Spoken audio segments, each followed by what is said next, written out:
Yang saya hormati rekan-rekan sekalian, pada siang ini kami dari Bidhumas Polda Jawa Timur didampingi oleh dari teman-teman Krimsus dan dari teman-teman Yayasan Budi Mulya ya, dari pelapor ya, terkait dengan konflik Yayasan Budi Mulya. Rekan-rekan sekalian, bahwa kemarin di beberapa pemberitaan media online ya sempat tersebar informasi bahwa ada nenek-nenek renta yang menjadi tersangka ya terkait dengan Yayasan Budi Mulya. Nanti terkait konflik Yayasan Budi Mulya ini, bagaimana penanganannya, kenapa kok ditangani Krimsus, nanti akan dijelaskan lebih lanjut secara teknis oleh Bu Kasubdit, karena ini beritanya sudah begitu banyak diunggah oleh beberapa media online, termasuk beberapa media sosial, sehingga kami perlu melakukan klarifikasi terkait dengan konflik penanganan Yayasan Budi Mulya. Untuk itu kami serahkan kepada Bu Kasubdit untuk menjelaskan ya, bagaimana sebenarnya kejadian konflik tersebut. Monggo.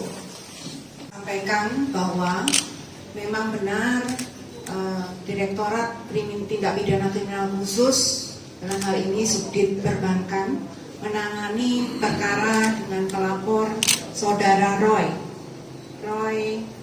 Saputra Wijaya.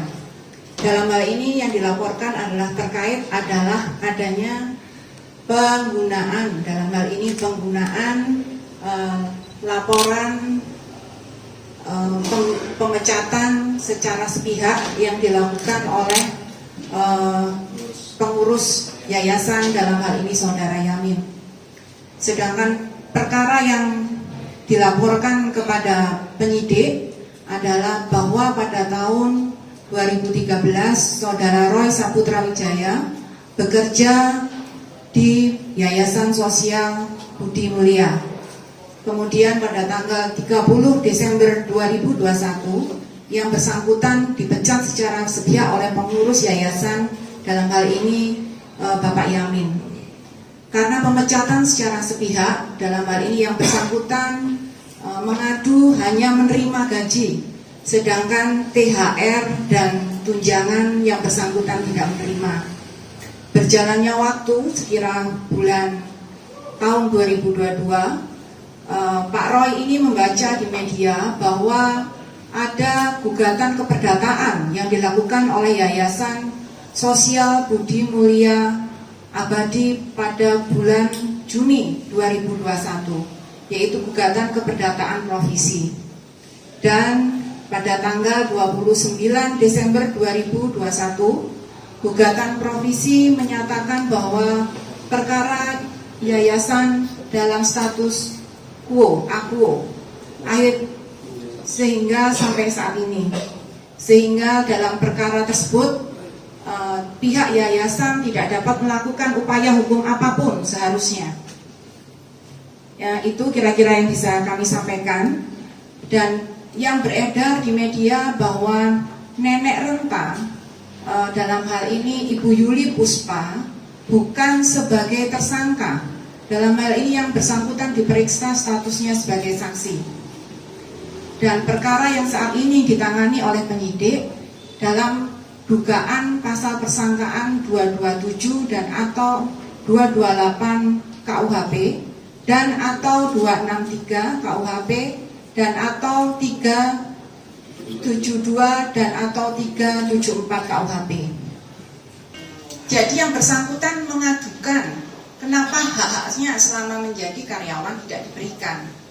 Dan yang bersangkutan mengetahui bahwa harusnya tidak dilakukan pemecatan karena ada putusan provisi yang menetapkan bahwa yayasan dalam status quo hingga saat ini. Dugaan pidana yang dilaporkan itu seperti apa? Ya, itu kita, saya dan suami itu membaca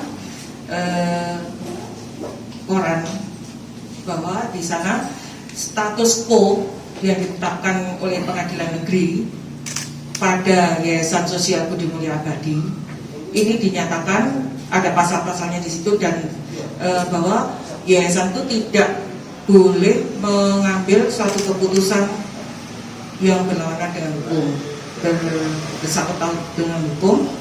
Nah, di sini yang membuat kami itu mencari keadilan ke Polda, karena kami nggak tahu, kami orang kecil.